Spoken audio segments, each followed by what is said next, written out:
अध्याय 5। आदम की वंशावली ये है। जब परमेश्वर ने मनुष्य की सृष्टि की तब अपने स्वरूप में उसको बनाया। उसने नर और नारी करके मनुष्यों की सृष्टि की और उन्हें आशीष दी और उनकी सृष्टि के दिन उनका नाम आदम रखा। जब आदम 130 वर्ष का हुआ तब उसके द्वारा उसकी समानता में उसी के स्वरूप के अनुसार एक पुत्र उत्पन्न हुआ। उसने उसका नाम शेत रखा। शेत के जन्म के पश्चात आदम 800 वर्ष जीवित रहा और उसके और भी बेटे बेटियां उत्पन्न हुई। इस प्रकार आदम की कुल आयु 930 वर्ष की हुई। तत्पश्चात वह मर गया। जब शेत 105 वर्ष का हुआ तब उससे एनोश का जन्म हुआ। एनोश के जन्म के पश्चात शेत 807 वर्ष जीवित रहा और उसके और भी बेटे बेटियां उत्पन्न हुई। इस प्रकार शेत की कुल आयु 912 वर्ष की हुई। तत्पश्चात वह मर गया। जब एनोश 90 वर्ष का हुआ तब उससे केनान का जन्म हुआ।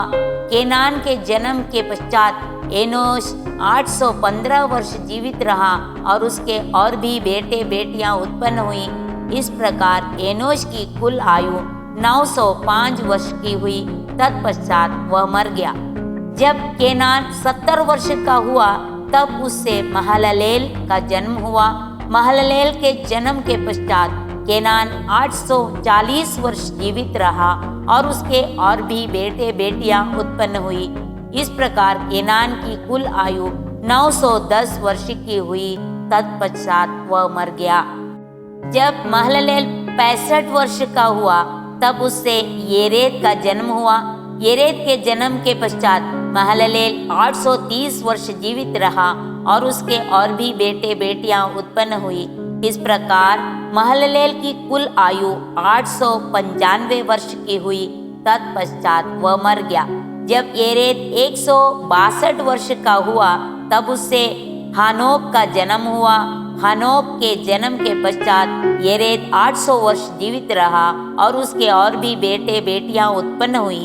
इस प्रकार येरेद की कुल आयु 962 वर्ष की हुई। तत्पश्चात वह मर गया। जब हानोक 65 वर्ष का हुआ तब उससे मेथूशलह का जन्म हुआ। मेथूशलह के जन्म के पश्चात हानोक 300 वर्ष तक परमेश्वर के साथ साथ चलता रहा और उसके और भी बेटे बेटियां उत्पन्न हुई। इस प्रकार हानोक की कुल आयु 365 वर्ष की हुई। हानोक परमेश्वर के साथ साथ चलता था, फिर वह लोप हो गया क्योंकि परमेश्वर ने उसे उठा लिया। जब मेथूशलह 187 वर्ष का हुआ तब उससे लेमेक का जन्म हुआ।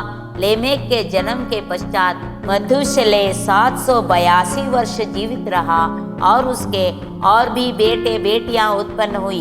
इस प्रकार मेथूशलह की कुल आयु 969 वर्ष की हुई। तत्पश्चात वह मर गया। जब लेमेक 182 वर्ष का हुआ तब उससे एक पुत्र का जन्म हुआ। उसने यह कहकर उसका नाम नूह रखा, यहोवा ने जो पृथ्वी को शाप दिया है उसके विषय यह लड़का हमारे काम में और उस कठिन परिश्रम में जो हम करते हैं हमको शांति देगा। नूह के जन्म के पश्चात लेमेक 595 वर्ष जीवित रहा और उसके और भी बेटे बेटियां उत्पन्न हुई। इस प्रकार लेमेक की कुल आयु 777 वर्ष की हुई। तत्पश्चात वह मर गया और नूह 500 वर्ष का हुआ और नूह से शेम और हाम और येपेत का जन्म हुआ।